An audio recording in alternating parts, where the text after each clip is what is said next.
Hi, it's Mr. Anderson, and this is Chemistry Essentials Video 33. It's on endothermic and exothermic reactions. If you understand that therm means heat, and exo means to exit or to move out, it's pretty easy to break down these reactions. So an exothermic reaction would be one where heat is being released from the reaction. So a thermite reaction right here, you can almost feel how hot that is a reaction where we're releasing energy, releasing heat from the reaction itself. And likewise, if we have an endothermic reaction, that's going to be one where the reaction is taking in heat. And so in a cold pack like this, there's a combination of water and ammonium nitrate. That reaction is consuming heat, it's taking it from the surroundings, and so it's going to feel cold over time. And so you really have to understand what is the system and what are the surroundings. And so in a reaction, the system is going to be where the reaction is taking place, so in the chemicals themselves, and then the surroundings going to be outside of that. So if we have a change in heat, that's either going to be an exothermic or an endothermic reaction. Now in the lab, we can't really see at the level of the atoms, and so we have to view it macroscopically. And we do that by simply measuring the temperature change. And so in an exothermic reaction, we're going to find that heat is being released from that reaction to the surroundings, and in an endothermic, it's actually being absorbed. Now, a really neat way to observe this is to use a model, is to use a energy diagram like this. And so the way it works is that the energy progress will be going along the x-axis, and then the amount of energy in the reactants and products is going to be displayed. And so in an exothermic reaction, what you'll see is a downhill reaction. In other words, the reactants are going to have more energy than the products. Now, where is that energy going? Where is that heat going? It's going to the surroundings. And likewise, in an endothermic reaction, the reactants are actually going to have less energy than the products. And so they're consuming that energy.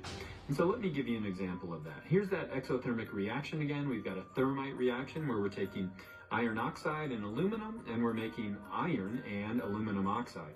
Now this is a really intense reaction, and it provides the oxygen in this form of combustion. And so this should be able to work even underwater. But if we were to look at the energy diagram of this over time as it progresses, we'd find that these reactants, the iron oxide and the aluminum, have a higher energy. In other words, there's more energy locked in those bonds than we're going to have in the products. And so we can see this as a downhill reaction. Now, what's going on? Why do we see this increase in energy here? Remember, we have to start pressuring those bonds, put a little bit of pressure on it before we can actually have them break apart and we get that exothermic reaction. And we call that a activation energy. So you're going to put a little bit of energy into the system, but you can see that we're going to net energy coming out of that. And so that's going to be measured in heat coming off that thermite reaction.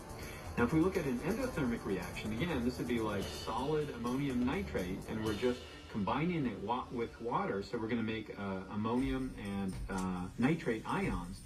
In that case, what we're doing is the reactants are actually going to have a lower amount of energy than the products. And so you can see here's our activation energy, but this is an uphill reaction. In other words, it requires energy, it requires heat.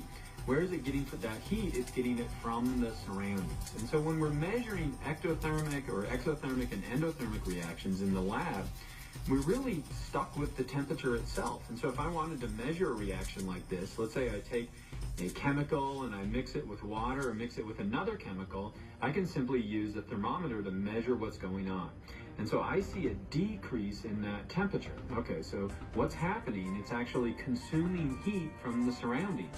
And so this would be an endothermic reaction. And so that's pretty simple. What you should be able to do after you're done is to generate a relevant symbolic and or graphical representation of the changes. Remember, we use an energy diagram to do that. It's all about the heat, and I hope that was helpful.